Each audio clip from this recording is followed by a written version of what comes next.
En Punt Televisió, València en tu mano.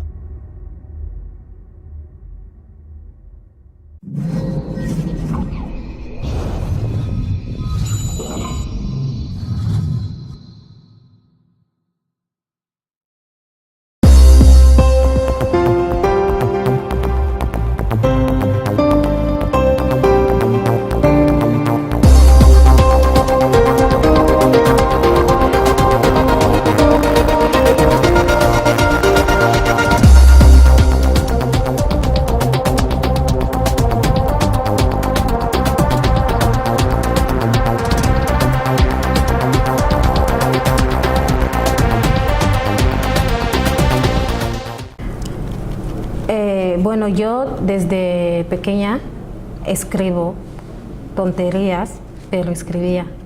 Y luego un día se me ocurrió participar a un concurso de relatos cortos en el Centro Cultural de España en Guinea. Y hice 2 relatos. Ebin Gambot, El clamor de una esposa, era uno de los relatos, y Oficina Nacional de Mfuga y Burandum. Pero participé con la segunda. Y luego, como el Ebin Gambot, El clamor de la esposa, llamaba la atención de la gente porque cada línea que escribía lo compartía con mis compañeros, en plan leía y llamaba la atención. Y yo me dije, bueno, si no he podido participar con esa obra en el concurso, pues será una novela. Entonces seguí escribiendo y cada día me venían más cosas a la cabeza y iba escribiendo. Puedo decir que la novela se ha escrito sola porque cada día iba descubriendo más cosas, y sobre todo porque el entorno donde yo he crecido y donde yo vivo, he visto cómo sufren las mujeres, y yo misma también he sufrido de alguna manera. Por eso decidí escribir El clamor de una esposa.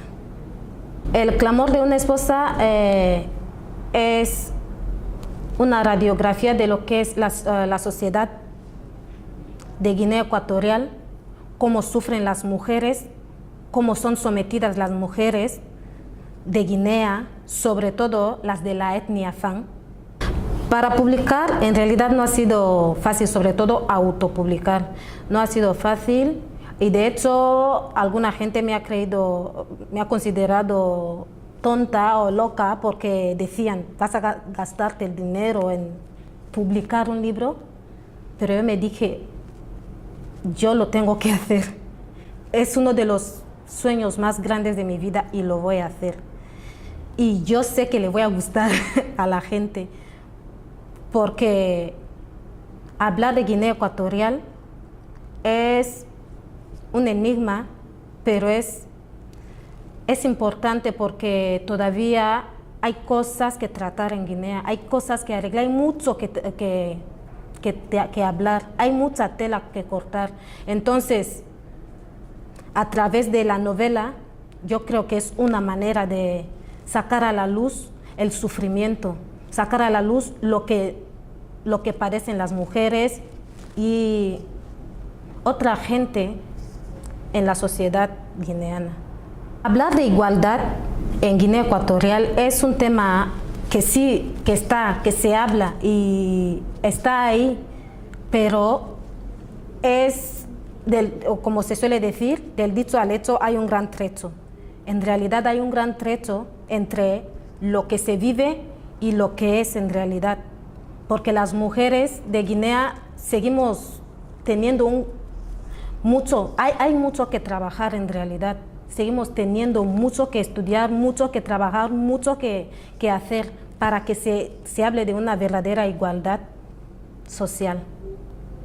Si quieres conocer acerca de la cultura en Guinea, quieres saber cómo viven las mujeres en Guinea, y no solo las mujeres, porque Ebin Gambot no solo trata de la mujer, sino de lo que es la sociedad en general. Si quieres saber de la cultura en Guinea, algo de la cultura o de la sociedad en sí, compra Ebbing Gamble y te darás cuenta de que detrás de esas lágrimas hay mucho que decir, hay mucho que hacer, hay una historia muy, muy rica.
En Punt Televisió, València en tu mano.